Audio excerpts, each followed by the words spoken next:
అకౌంట్లో చిత్తూరు జిల్లాలో ఆ సీటు చేరే అవకాశం ఎక్కువగా ఉంది. రైట్.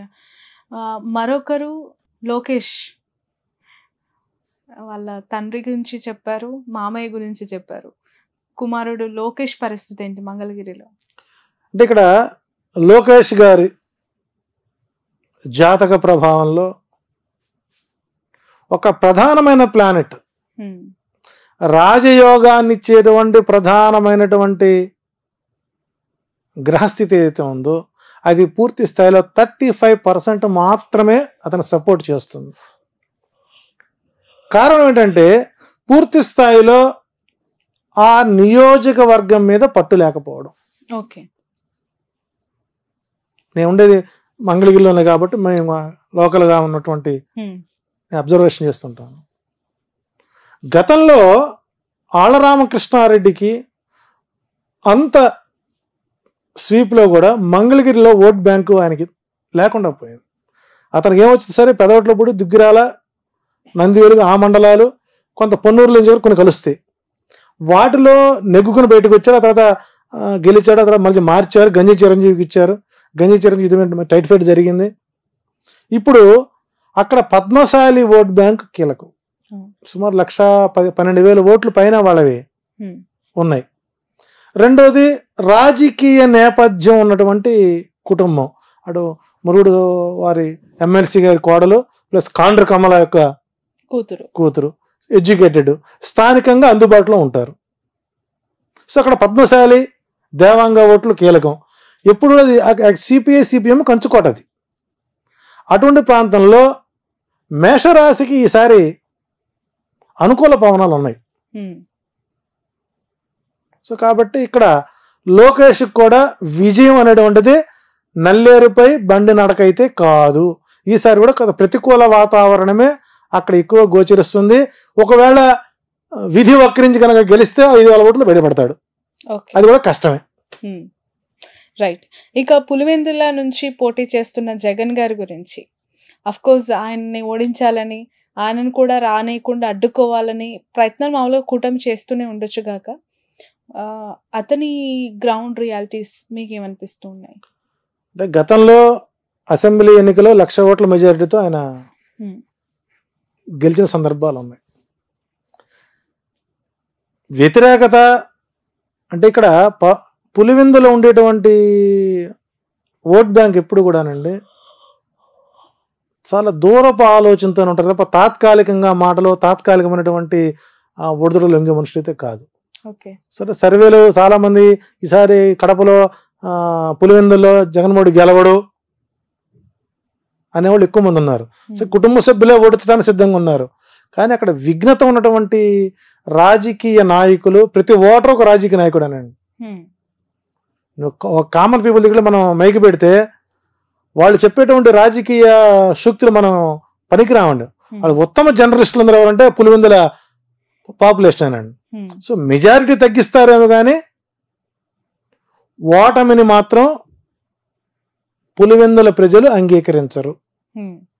సో అక్కడ విజయం అనేటువంటిది నల్లేరుపై బండి నడకి. సో జగన్కి 90,000 నుంచి 1,00,000 ఓట్ల మెజారిటీతో అక్కడ గెలిచే అవకాశాలు ఎక్కువ ఉంటాయి. ఓకే. అదే కడప పార్లమెంట్ నుంచి షర్మిల ఎంపీగా పోటీ చేస్తానని చెప్పి ప్రకటించారు. డిపాజిట్ వస్తే అదృష్టమే. ఒకటి గుర్తుపెట్టుకోండి, రాజశేఖర్ రెడ్డి గారి కుటుంబానికి ఉన్నటువంటి పరువు ప్రతిష్టల్ని వైఎస్ షర్మిల ఏంటండి, దశరథ మహారాజు కూటమికి వెళ్ళినటువంటి వశిష్ఠుడు సీతాదేవిని పిలిచి అమ్మా నీ భర్త ఎవరు అని అడిగాట. ఎవరు అని అడిగితే ఆమె ఏం చెప్పుంటుందండి? రావణుడు అమ్మగుడని చెప్పుకుందా? చెప్పలేదు. అయితే మా అయ్య జనక మహారాజు అని చెప్పుకుందా? లేదు.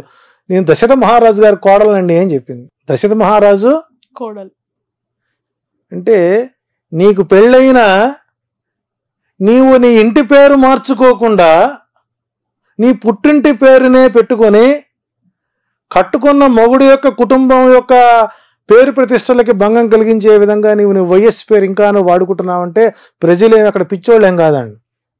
నిజంగా ఎప్పుడైతే ఈ కాంగ్రెస్ పార్టీలో చేరిందో ఆ రోజే నిజంగా రాజశేఖర రెడ్డి మరణించిన రోజండి మనం.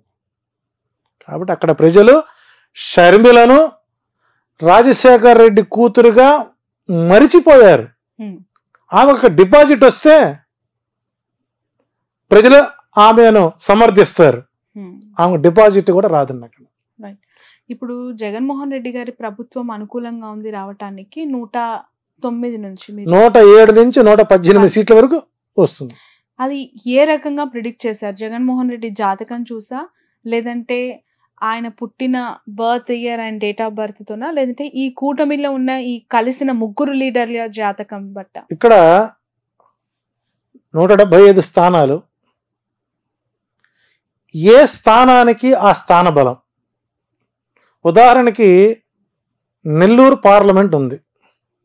1952లో ఎస్టాబ్లిష్ అయినటువంటి నెల్లూరు పార్లమెంట్ ఎంపీ సీట్. ఆ రోజు ఉన్నటువంటి ప్లానెటరీ పొజిషన్ ఏంటి?